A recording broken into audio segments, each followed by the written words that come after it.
This is not financial advice. This is just what happened to work for me. But you can do whatever the hell you want. This is just more of an information video on what I decided to do. With that being said, let's start. Today is going to be a topic that I'm really proud of. This is going to be how I saved over $10,000 while only making $26,000 on commission income in this past year.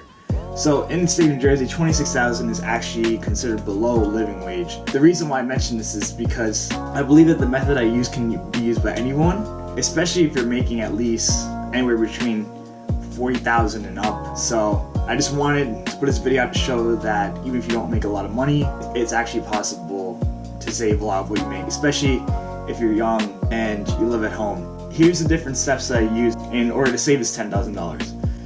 So the first thing I did was I wanted to make sure that I tracked all my expenses. I tried to use a spreadsheet, a Google spreadsheet. That didn't really work out. I actually ended up not really following the budget that I had set for myself. And it was actually really hard for me to keep track of all my expenses, all the income I had. I was kind of guesstimating by keeping everything in my head. I wouldn't say that everyone does it, but there are a lot of people I know that do that. What I did to help me keep track of everything was I downloaded an app on my phone called Mint. You either use it on your phone or use it on the computer. The really good thing about Mint is that it keeps track of all my bills as well as all my income. So in terms of bills, we have the credit card, car insurance, student debt, car loan that I have. It's monitored by Intuit, which uses like a third-party system where you can basically log into all your accounts, takes the numerical information and sets everything for you, so that way you can see how much money is coming in, how much you owe,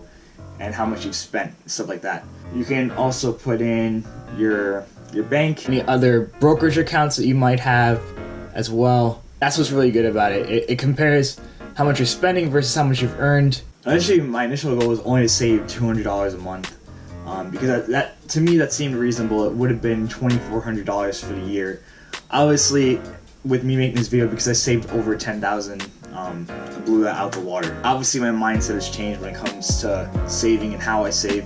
Now, I choose to save/invest between 30 to 50% of my income after tax. So 10K falls within that range. I actually don't know how much I made after tax, since I know my net's going to be a little bit less. It's between the range of 30 and 50%, which is good. Initially, I was only really trying to keep up with my friends and be on their level, but now I decided to play my own game. I noticed that doing this actually helped me attract more money.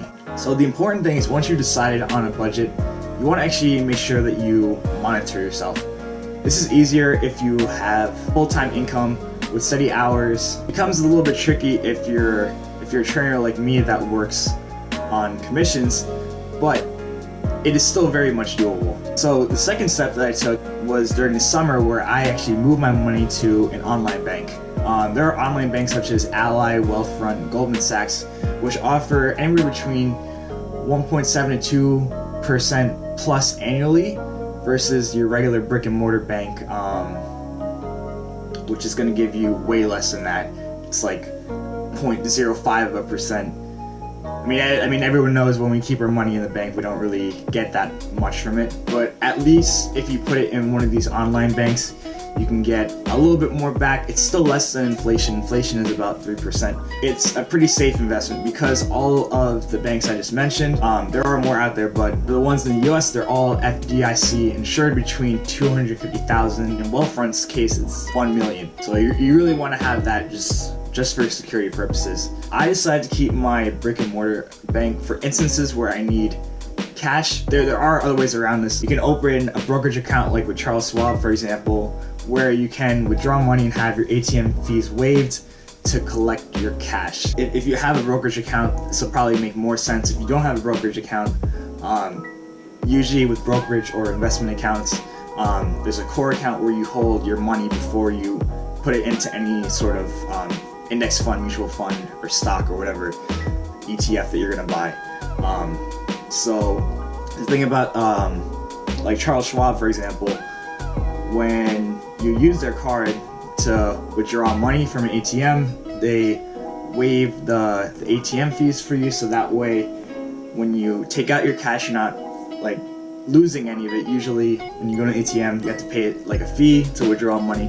So that's really good about it. It's almost like having a bank without all the customer service aspect. At least it's a place where you can withdraw cash when you need it. Okay, so moving on from that. I'm currently 24 years old and I'm going to turn 25 this month. So I decided I wanted to make my money work for me. As a personal trainer, usually you're working at hours when people aren't working. So most people are working 9 to 5. You're usually working before then or after then or somewhere in between. You don't usually have clients back to back to back 8 hours a day, which would be nice, but unfortunately things aren't that way. So that's why I decided to start investing at the end of August, because I realized that doing this is going to allow me to let my money work for me. As a human being, you have to sleep, eat, usually socialize a little bit, so that can take away from your earning potential, whereas your money doesn't need to do any of that. Your money can work for you in your sleep, but obviously it requires a little bit of risk to invest. There's many ways to invest, such as peer-to-peer lending, real estate investment trusts such as REITs. Sunrise is a good example of them. Regular brokerage accounts like Robinhood, Fidelity, TD Ameritrade, Ally Invest, and Charles Schwab's like I mentioned before. A brokerage is simply just a place where you're going to make investments in stocks or index funds. But usually most people will take two different paths for investing. For someone that doesn't really care that much about investing and doesn't want to do a lot of research, a good alternative for this is an app called Acorns. You can change into a broad index fund and you can set it how aggressive you want to be. If you're young, usually it's better to be more aggressive because you'll have more time in the market, assuming that you're not taking out the money right away. Then you have a little bit more active investors like me who actually want to pick and choose what stock they want. I particularly like dividend stocks just because you get paid a little bit extra on top of however the stock performs. You're usually paid either monthly, quarterly, or annually. Index funds tend to usually do this too. Their returns aren't always as good as individual stocks, but with individual stocks you're obviously taking more risk, so you have more than you could possibly lose. So there is a trade-off with those two. Between my mid to late 30s / early 40s, just want to be able to have the freedom to kick back and not worry about money as much. This year, my goal on the low end is to save another $10,000 with $15,000 being on the high end.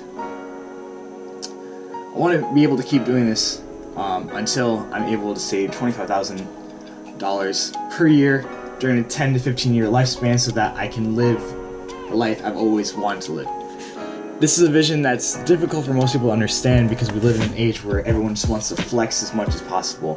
But I truly believe in delayed gratification and playing your own game. I know this was a lot to take in, but I hope this helped.